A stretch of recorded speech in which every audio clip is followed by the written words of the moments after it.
Nous allons la recevoir maintenant, la candidate numéro 4 qui a pour projet le JATROFA, une perspective environnementale et économique pour le pays. Mesdames et messieurs, capsule de la candidate numéro 4, Mademoiselle Traoré Bintou.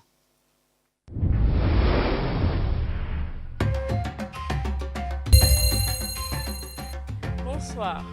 L'érosion des sols menace le nord de notre pays. C'est une porte ouverte à la désertification. Les principales causes sont d'origine humaine. Nos pratiques agricoles, nos besoins en bas de chauffe nous conduisent à une forte déforestation. Voilà qui expose nos sols à l'érosion des pluies et du vent. Il nous faut recréer le couvert végétal. Je souhaite utiliser le JATROFA. Cette plante pousse dans des conditions difficiles. Le bétail ne peut pas la manger et ses graines sont des sources d'énergie rurale et de fertilisation des sols. Mais attention, il nous faut utiliser des plantes performantes. L'énergie produite doit servir à l'électrification rurale et à la mécanisation de l'agriculture dans les zones de production. En répondant ainsi aux besoins énergétiques des populations, nous réduisons le risque de désertification.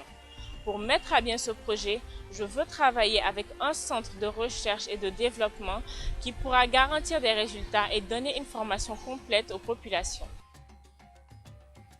Mesdames et messieurs, nous avons suivi la capsule vidéo de Mademoiselle Traoré Bintou, candidate numéro 4, que nous allons applaudir maintenant, qui va nous rejoindre, mesdames et messieurs. Ovation pour la candidate numéro 4, Traoré Bintou.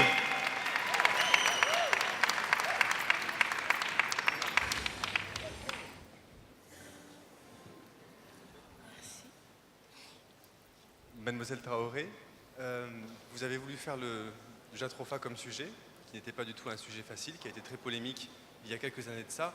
Mais le plus intéressant, c'est que vous avez voulu, vous nous avez dit, faites attention à la manière de travailler cette plante. Est-ce que vous pouvez nous en dire plus, s'il vous plaît? D'accord, merci.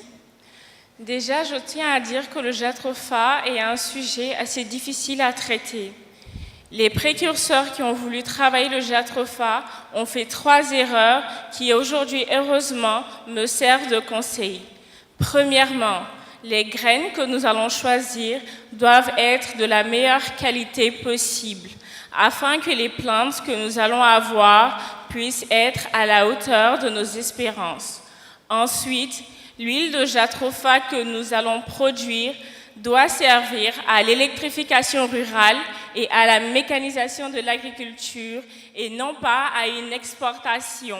Nos réalités s'adaptent mieux à la première option que je viens d'énoncer.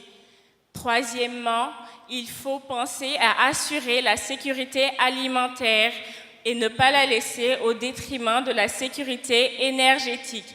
La tâche est donc de rétablir l'équilibre entre ces 2 pôles nécessaires à la vie des populations. Merci. Candidate numéro 4, Mademoiselle Traoré Bintou, qui vient de nous donner son point de vue sur son projet qui s'intitule le JATROFA, une perspective environnementale et économique pour le pays.